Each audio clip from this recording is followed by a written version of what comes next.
ओम शांति। आज बाबांकर 4 जुलाई 2026 प्रातः मुरली।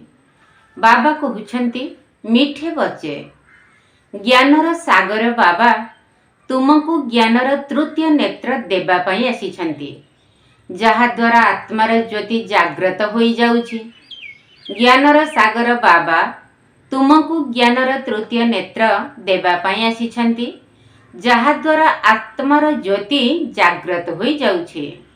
प्रश्न, बाबा को करी कराइला वाला काहींकी कुहा जाउछि?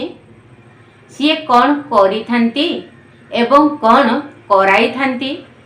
बाबा को करी कराइला वाला काहींकी कुहा जाउछि? सीए कौन करी थांती एवं कौन कराई थांती? उत्तर, बाबा कहउछंती मु तुम संतान मानकु मुरली सुनाइबार कार्य करुछि। मुरली सुनाउछि, मंत्र देउछि, तुमको योग्य करुछि एवं तुम द्वारा ही स्वर्गर उद्घाटन कराउछि। तुमे पैगंबर संदेश बाहक होई समस्त को मोर संदेश देउछ। मु तुम संतान मानकु निर्देश अर्थात श्रीमत देउछि। एहा ही मोर कृपा बा आशीर्वाद। गीत कौन आज आया सबेरे सबेरे। ओम शांति। पिला माने गीत सुनिले आम पिला मानकु जाग्रत करिबा पई सकाळु सकाळु किए आसीछंती जहा द्वारा कि आमर ज्ञानर तृतीय नेत्र एकदम खोली गला। ज्ञानर सागर परम पिता परमात्मा को द्वारा आमर ज्ञानर तृतीय नेत्र खोली जाइछे। कहउछंती मध्य बाबा ज्योति को जाग्रत करिथांती, किंतु सीए आमर पिता ए कथा केही जानि नाहंती। ब्रह्म समाजी माने कहउछंती सीए समा दीपर शिखा सदृश अटंती, ज्योति अटंती। मंदिर रे सबु बेले से माने ज्योति ही जाग्रत करी रखी थांती, काहींकि ना से माने परमात्मा को ज्योति स्वरूप बोली मानि थांती। सेथिपाई तांकर मंदिर रे सदा सर्वदा दीप जलाई रखी थांती। तेबे एही बाबा दियासिली काठी द्वारा कोनोसी दीप जलाउ नाहंती। एहा तो बिल्कुल अलगा कथा। गायन मध्य करी थांती ईश्वरंकर गति मत समस्तंक ठारू अलगा। तुमे पिला माने एबे जानुछ जे बाबा सद्गति देबा पाई एठाकु आसी ज्ञान जोग शिखाउछंती। शिखाइबा बाला तो निश्चित दरकार ना। शरीर तो शिखाइब नाही, आत्मा ही सबु किछि करुछे। आत्मा रे ही भल बा मंद संस्कार रही थाए। एही समय रे रावणर प्रवेशता कारणरु मनुष्य मानकर संस्कार मध्य खराब होई जाइछि, अर्थात पांच विकारर प्रवेशता होइछि। देवता मानक भितरे एही पांच विकार न थाए। भारत रे जेते बेले दैवी स्वराज्य थिला सेते बेले एही खराब संस्कार सबु नथिला। सर्वगुण संपन्न थिले। देवी देवता मानकर केते भल संस्कार थिला जहाकु एबे तुमे धारण करूछ। बाबा ही आसी गोटे सेकेंड रे समस्तंकु सद्गति देउछंती। बाकी गुरु गोसाई आदिंकर कथा तो भक्ति मार्ग रे चली आसीछि, जिए कि जनकर मध्य गति सद्गति करि परिबे नाही। बाबांको आशीर्वाद द्वारा ही समस्तंकर सद्गति होई थाए। परम पिता परमात्मा को एइथि पई डाकुछंती जे आसी पतित दुनियार विनाश करी पावन दुनियार उद्घाटन कर बा दुआर खोल। बाबा आसी शिवशक्ति माता मानक द्वारा दुआर खोलाउछंती। वंदे मातरम गायन करा जाउछि। एही समय रे कौनसी भी माता बा नारीर वंदना हेउ नाही, कारण केही भी श्रेष्ठाचारी माता नाहंती। श्रेष्ठाचारी सेही मानकु कुहा जाए जे जोग बल द्वारा जन्म नहीं थांती। लक्ष्मी नारायण को श्रेष्ठाचारी कुहा जाउछि। जेते बेले भारत रे देवी देवता थिले सेते बेले भारत श्रेष्ठाचारी थिला। एही सबु कथा को मनुष्य तो जानि ही नाहंती। से माने निज निजर योजना सबु करि चली छंती। गांधीजी मध्य रामराज्य चाहुथिले। एथिरु प्रमाणित हेउछि ଯେ ଏହା ରାବଣ ରାଜ୍ୟ ଅଟେ। ଭାରତ ପତିତ ଅଟେ, କିନ୍ତୁ ରାମ ରାଜ୍ୟ ସ୍ଥାପନ କରିବା ପାଇଁ ତ ବେହଦର ସାରା ବିଶ୍ୱର ବାପୁଜୀ ଦରକାର, ଯିଏକି ରାମ ରାଜ୍ୟର ସ୍ଥାପନା ଏବଂ ରାବଣ ରାଜ୍ୟର ବିନାଶ କରିବେ। ପିଲାମାନେ ଜାଣିଛନ୍ତି ରାବଣ ରାଜ୍ୟରେ ଏବେ ନିଆଁ ଲାଗିବ। ସମସ୍ତ ଆତ୍ମାମାନେ ଅଜ୍ଞାନ ଅନ୍ଧକାରରେ ଶୋଇ ରହିଛନ୍ତି। ତୁମେ ଜାଣିଛ ଆମେମାନେ ମଧ୍ୟ ଶୋଇ ପଡ଼ିଥିଲେ। ବାବା ଆସି ଜାଗ୍ରତ କରିଛନ୍ତି। ଭକ୍ତିର ରାତି ଏବେ ଶେଷ ହୋଇ ଦିନ ଆରମ୍ଭ ହେବାକୁ ଯାଉଛି। ରାତି ପୁରା ହୋଇ ଏବେ ଦିନ ହେଉଛି। ବାବା ସଙ୍ଗମ ମଝି ସମୟରେ ଆସିଛନ୍ତି। ପିଲାମାନଙ୍କୁ ଦିବ୍ୟ ଦୃଷ୍ଟି ଏବଂ ଜ୍ଞାନର ତୃତୀୟ ନେତ୍ର ଦେଉଛନ୍ତି, ଯାହାଦ୍ୱାରା ତୁମେ ସାରା ବିଶ୍ୱକୁ ଜାଣିଯାଇଛ। ତୁମ ବୁଦ୍ଧିରେ ପକ୍କା ହୋଇଯାଇଛି ଯେ ଏହା ପୂର୍ବ ପ୍ରସ୍ତୁତ ଅବିନାଶୀ ଡ୍ରାମା ଅଟେ, ଯାହାକି ଘୂରି ଚାଲିଛି। ଏବେ ତୁମେ କେତେ ଜାଗ୍ରତ ହୋଇଯାଇଛ। ସାରା ଦୁନିଆ ଶୋଇ ରହିଛି। ଏବେ ତୁମ ପିଲାମାନଙ୍କୁ ସାରା ବିଶ୍ୱର ଆଦି ମଧ୍ୟ ଅନ୍ତ, ମୂଳ ବତନ, ସୂକ୍ଷ୍ମ ବତନ, ସ୍ଥୂଳ ବତନ ବିଷୟରେ ଜଣାଅଛି। ବାକି ସାରା ଦୁନିଆ କୁମ୍ଭକର୍ଣ୍ଣର ଅଜ୍ଞାନ ନିଦ୍ରାରେ ଶୋଇ ରହିଛି। ଏକଥା କାହାକୁ ଜଣା ନାହିଁ ଯେ ପତିତ ପାବନ କିଏ। ଡାକୁଛନ୍ତି, ହେ ପତିତ ପାବନ ଆସ। ଏକଥା କହୁନାହାନ୍ତି ଯେ ଏଠାକୁ ଆସି ସୃଷ୍ଟିର ଆଦି ମଧ୍ୟ ଅନ୍ତର ରହସ୍ୟ ଶୁଣାଅ। ବାବା କହୁଛନ୍ତି, ତୁମେ ଏହି ସୃଷ୍ଟି ଚକ୍ରକୁ ବୁଝିଥିବା କାରଣରୁ ହିଁ ଚକ୍ରବର୍ତ୍ତୀ ରାଜା ହେଉଛ। ବାବାଙ୍କ ସ୍ମୃତି ଦ୍ୱାରା ହିଁ ପାବନ ହେଉଛ। ଏ କଥା ମଧ୍ୟ ଜାଣିଛ ଯେ ବିନାଶ ସମ୍ମୁଖରେ ଦଣ୍ଡାୟମାନ, ଯୁଦ୍ଧ ମଧ୍ୟ ହେବାର ଅଛି। ବାକି କୌରବ ପାଣ୍ଡବ ମାନଙ୍କ ମଧ୍ୟରେ କୌଣସି ଯୁଦ୍ଧ ହୋଇନାହିଁ। ପାଣ୍ଡବ କିଏ ଥିଲେ ଏ କଥା ମଧ୍ୟ କାହାକୁ ଜଣା ନାହିଁ। ସେନାବାହିନୀ ଆଦିର ତ କୌଣସି କଥା ହିଁ ନାହିଁ। ତୁମ ପକ୍ଷରେ ଅଛନ୍ତି ସାକ୍ଷାତ ପାରଲୌକିକ ପରମ ପିତା। ସେହି ପିତାଙ୍କ ଠାରୁ ହିଁ ସମ୍ପତ୍ତି ମିଳିଥାଏ। ତୁମେ ଜାଣି ଯାଇଛ ଯେ ଶ୍ରୀକୃଷ୍ଣଙ୍କର ଆତ୍ମା 84 ଜନ୍ମ ଭୋଗ କରି ଏବେ ପୁଣି ବାବାଙ୍କ ଠାରୁ ସମ୍ପତ୍ତି ନେଉଛି। ବିଶ୍ୱର ଇତିହାସ ଭୂଗୋଳର ପୁନରାବୃତ୍ତି ହେଉଛି। ଏବେ ତୁମ ପିଲାମାନଙ୍କୁ ବିନାଶ ପୂର୍ବରୁ ସତ୍ୱ ପ୍ରଧାନ ନିଶ୍ଚିତ ହେବାକୁ ପଡ଼ିବ। ଘର ଗୃହସ୍ଥରେ ରହି କମଳ ପୁଷ୍ପ ସମାନ ପବିତ୍ର ହୋଇ ରହିବାକୁ ହେବ। ଗାୟନ ମଧ୍ୟ ଅଛି, ଭଗବାନ ଉବାଚ, ଘର ଗୃହସ୍ଥରେ ରହି ଏହି ଗୋଟିଏ ଜନ୍ମ ପବିତ୍ର ରୁହ। ଯାହା ବିତି ଯାଇଛି ତାକୁ ଭୁଲି ଯାଅ। ଏହା ତ ଡ୍ରାମାରେ ନିର୍ଦ୍ଧାର୍ଯ୍ୟ ଅଛି। ସୃଷ୍ଟିକୁ ସତ୍ୱ ପ୍ରଧାନ ହେବାର ହିଁ ଅଛି। ଏହା ଡ୍ରାମାରେ ନିର୍ଦ୍ଧାର୍ଯ୍ୟ। ଈଶ୍ୱରଙ୍କର ଇଚ୍ଛା ନୁହେଁ, ଡ୍ରାମାର ନିର୍ଦ୍ଧାର୍ଯ୍ୟ ସେହି ଭଳି ରହିଛି, ଯାହାଙ୍କୁ ବାବା ଆସି ବୁଝାଉଛନ୍ତି। ଅଧା କଳ୍ପ ଯେତେବେଳେ ଶେଷ ହେଉଛି ସେତେବେଳେ ବାବା ଆସୁଛନ୍ତି। ବାବା କହୁଛନ୍ତି, ଯେତେବେଳେ ରାତ୍ରି ଶେଷ ହୋଇ ଦିନ ଆରମ୍ଭ ହେବାକୁ ଯାଉଛି ସେତେବେଳେ ହିଁ ମୁଁ ଆସୁଛି। ଶିବରାତ୍ରି ମଧ୍ୟ କହୁଛନ୍ତି ନା।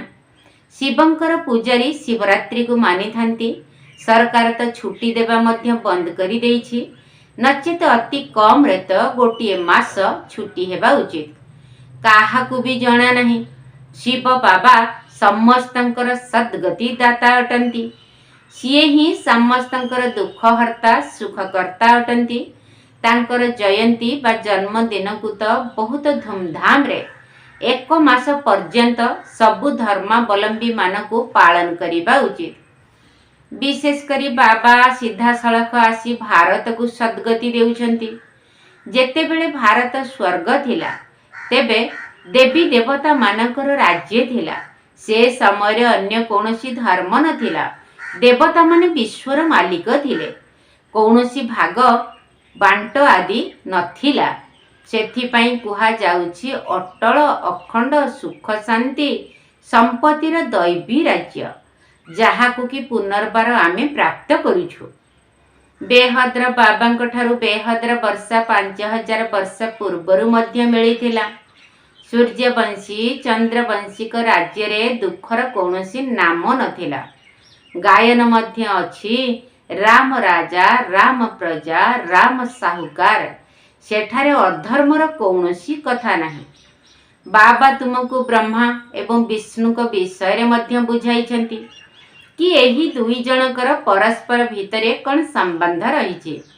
ब्रह्मा को नाभिरु विष्णु बाहरिले एहीपरि किपरि आश्चर्यजनक चित्र तैयारी करिछन्ति। बाबा बुझाउछन्ति एही लक्ष्मी नारायण ही शेषरे आसी ब्रह्मा सरस्वती जगतंबा जगत पिता हेउछन्ति, जिए कि दुहे पुणी विष्णु अर्थात लक्ष्मी नारायण हेउछन्ति। बाबा बुझाउछन्ति जहाँ भी चित्र देखुछ सेथिरे कौनसी यथार्थता नहीं। शिवंकर बड़ चित्र तैयारी करुछन्ति ताहा मध्य अयथार्थ अटे। भक्ति करिबा पई बड़ करी तैयारी करि देइछन्ति, नचेत बिंदुर पूजा किपरि होई परिबो। अच्छा, पुणी ब्रह्मा विष्णु शंकर को विषय मध्य किछि बुझी नाहंती। त्रिमूर्ति ब्रह्मा बोली कही देउछन्ति।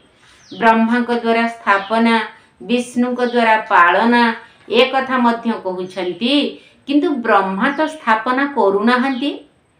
स्वर्गर स्थापना ब्रह्मा करिवे ना, स्वर्गर स्थापना तो परम पिता परमात्मा ही करुछन्ति। एही आत्मा ब्रह्मा तो पतित अटे, एहांकु व्यक्त ब्रह्मा कुहा जाउछि।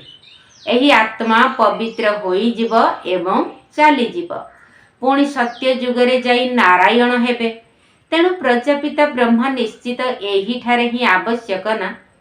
चित्रे पुणी सेठारे बा देवलोकरे देखाई देइछन्ति जेपरि एही सबु ज्ञानर अलंकार वास्तव रे तुमर किंतु विष्णु को देई देइछन्ति। नवधा भक्तिर मध्य साक्षात्कार होई थाए। मीरांकर नामर मध्य गायन करा जाउछि ना। पुरुष मानक भितरे नंबर 1 भक्त हेले नारद, माता मानक मध्यरे मीरा नंबर 1 भक्त बोली गायन अछि। तुमे वर्तमान नारायण अथवा लक्ष्मी को वरण करिबा पई ज्ञान शुणुछ, तुमर ही स्वयंवर होई थाए। नारदंक पाई मध्य देखाइछन्ति जे सभारे आसी कहिले मु लक्ष्मी को वरण करि पारिबी। एबे तुमे माने लक्ष्मी को वरण करिबार योग्य हेउछ। बाकी से सबु तो हैला भक्ति मार्गर कहानी। बाबा आसी प्रकृत कथा बुझाउछन्ति। लक्ष्मी सत्य जुगरे, नारद भक्त द्वापर रे थिले। सत्य जुगरे पुणी नारद केउठु आसिला? राधा कृष्ण कर ही स्वयंवर परे लक्ष्मी नारायण नाम होई थाए। एही कथा मध्य भारतवासी माने जानी नाहंती। केते अज्ञान अंधकार रहिछि। बाबा हेले कल्याणकारी, तुमको मध्य कल्याणकारी करुछन्ति। एबे विचार सागर मंथन करिबा दरकार जे अन्य मानकु मध्य किपरि बुझाइबो। तेबे बाबा बुझाउछन्ति जे भक्ति मार्गरे किपरि चित्र सबु तैयारी करिछन्ति।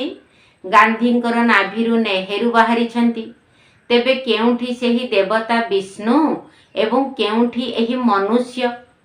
एही सबु कथा को तुमे संतान माने एबे बुझिछ। तुमर क्रम अनुसार खुशी रहुछि। बेहद्र पिता आमको पाठ पढ़ाउछन्ति। ए कथा तो केबे शुणी नथिले, कारण गीतारे श्रीकृष्ण भगवान उवाच लेखि देइछन्ति। भगवान केबे आसीथिले, केबे आसी गीता शुणाइथिले, तिथि तारीख किछि भी नाही। कल्पर आयुष को ही लक्ष लक्ष वर्ष बोली कहि देइछन्ति। काहार भी बुद्धि रे आसु नाही। एबे बाबा बसी पिला मानकु बुझाउछन्ति।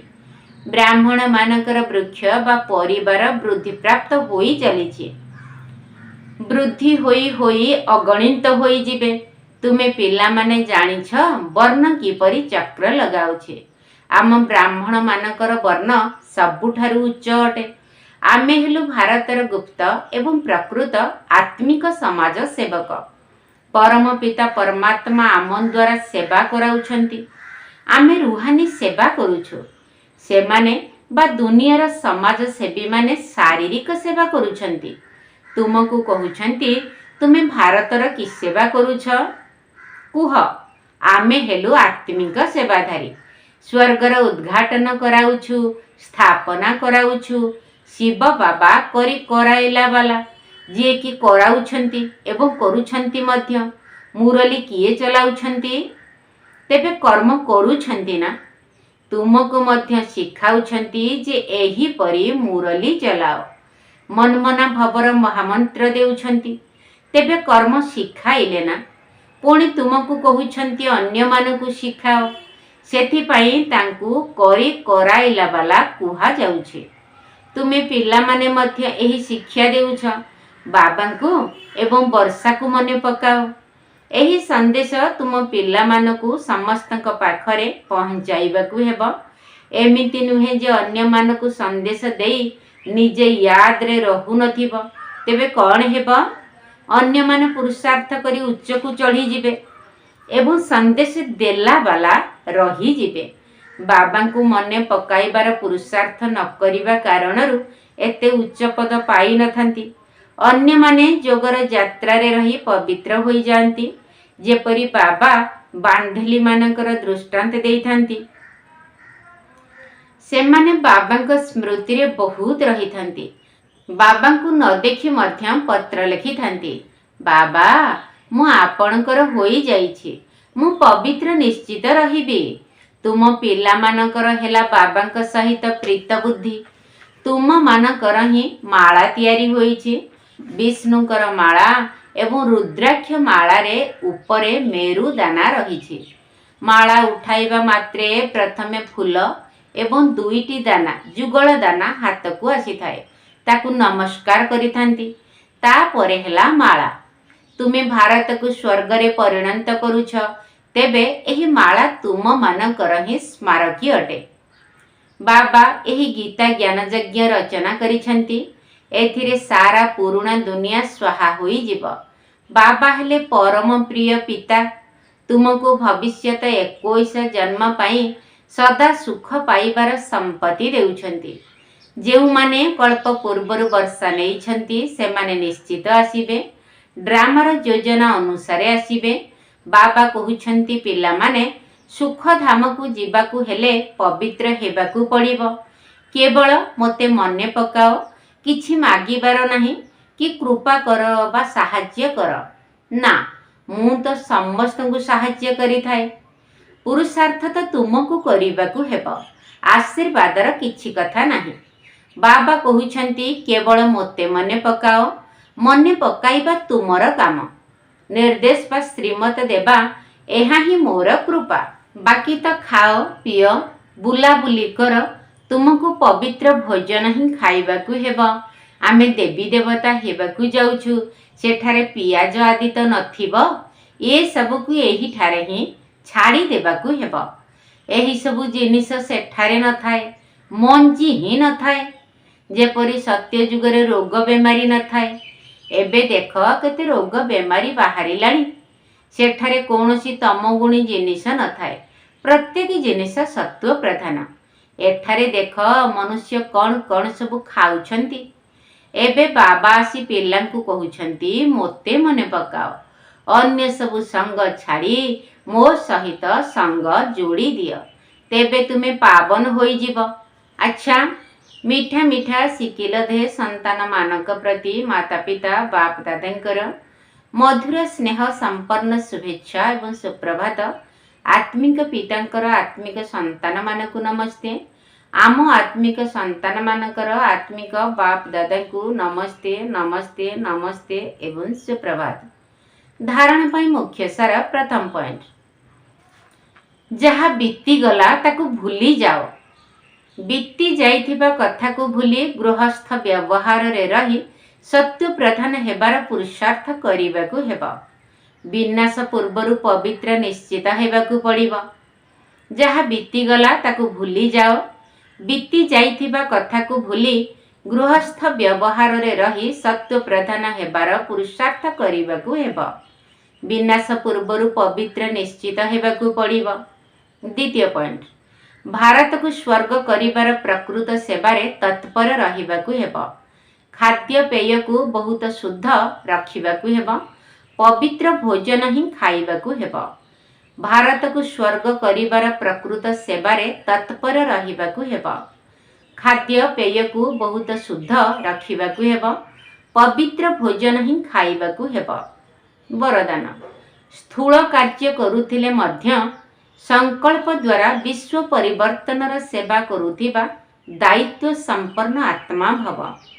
स्थूल कार्य करुथिले मध्य संकल्प द्वारा विश्व परिवर्तनर सेवा करुथिबा दायित्व संपन्न आत्मा भव।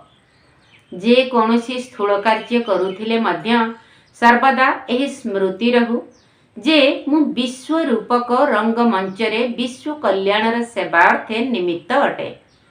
मोते निजर श्रेष्ठ संकल्प शक्ति द्वारा विश्व परिवर्तनर कार्य करिवार बहुत बड़ गुरु दायित्व मिलिछि। एही स्मृति द्वारा अवहेला पणिया मध्य समाप्त होइजिब एवं समय मध्य व्यर्थरे नष्ट हेब नाही। गोटिए गोटिए सेकेंड को अमूल्य मने करी विश्व कल्याणर बा जड़ तथा चैतन्य को परिवर्तन करिवार कार्य सफल करी चलिब। स्लोगन एबे योद्धा हेबा परिवर्ते निरंतर जोगी हुआ। एबे योद्धा हेबा परिवर्ते निरंतर जोगी हुआ। अव्यक्त इशारा ज्वाला स्वरूप स्थिति रे रही शक्तिशाली योगर अनुभव कर। जेपरी दुखी आत्मा मानकर मन भितरे एही संकल्प उत्पन्न होई गलानी जे एबे विनाश होई जाऊ। सेही परी तुमे विश्व कल्याणकारी आत्मा मानकर मन भितरे एही संकल्प उत्पन्न हेबा दरकार जे एबे शीघ्र समस्तंकर कल्याण हेउ तेबे जाई समाप्ति हेब। तेबे विनाशकारी मानकु मध्य कल्याणकारी आत्मा मानकर संकल्पर इंगित मिलिबा दरकार। सेथिपाई निजर सदा प्रस्तुत हेबार शक्तिशाली संकल्प द्वारा ज्वाला स्वरूप योग द्वारा विनाशर ज्वाला को तीव्र कर। अच्छा, ओम शांति। मनरे कांदु बिकारे पड़ी मनरे कांदु बिकारे तो सबु बिकार मोते दान कर तो सबु बिकार मोते दान कर राहु ग्रह दशा जीवत छाड़ी मनरे कांदु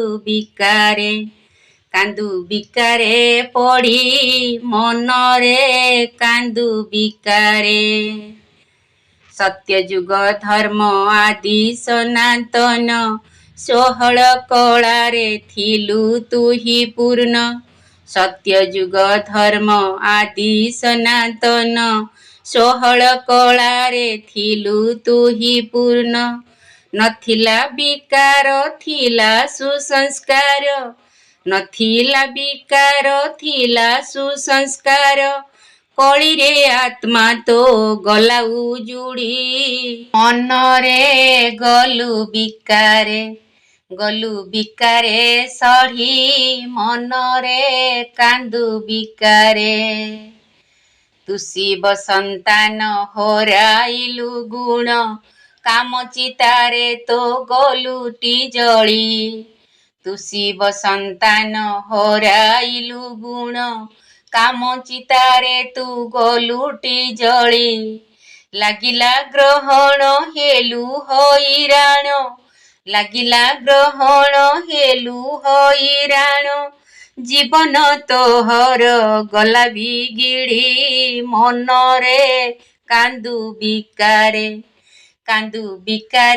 पड़ी मनरे कांदु बिकारे स्थूल दान पुण्य नुहेटी कारण तो मन विकार कर मोते दान स्थूल दान पुण्य नुहेटी कारण तो मन विकार कर मोते दान हुओ निर्विकारी पवित्रता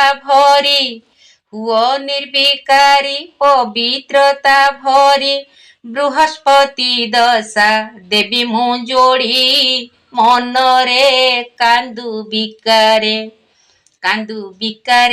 पड़ी मनरे कांदु बिकारे रखी आत्मस्मृति स्थिर कर मति आत्मा को तोहर दिय सजाड़ी रखी आत्मस्मृति स्थिर करी मति आत्मा को तोहर दिय सजाड़ी ଶୂଦ୍ରରୁ ବ୍ରାହ୍ମଣ ହୋଇଯାରେ ମନ, ଶୂଦ୍ରରୁ ବ୍ରାହ୍ମଣ ହୋଇଯାରେ ମନ, ବିକାର ବନ୍ଧନ ଜୀବତ ଛିଡ଼ି, ମନରେ କାନ୍ଦୁ ବିକାରେ, କାନ୍ଦୁ ବିକାରେ ପଡ଼ି, ମନରେ କାନ୍ଦୁ ବିକାରେ। ତୋ ସବୁ ବିକାର ମୋତେ ଦାନ କର, ତୋ ସବୁ ବିକାର ମୋତେ ଦାନ କର, ରାହୁ ଗ୍ରହ ଦଶା ଜୀବତ ଛାଡ଼ି, ମନରେ କାନ୍ଦୁ ବିକାରେ, କାନ୍ଦୁ ବିକାରେ ପଡ଼ି, ମନରେ କାନ୍ଦୁ ବିକାରେ।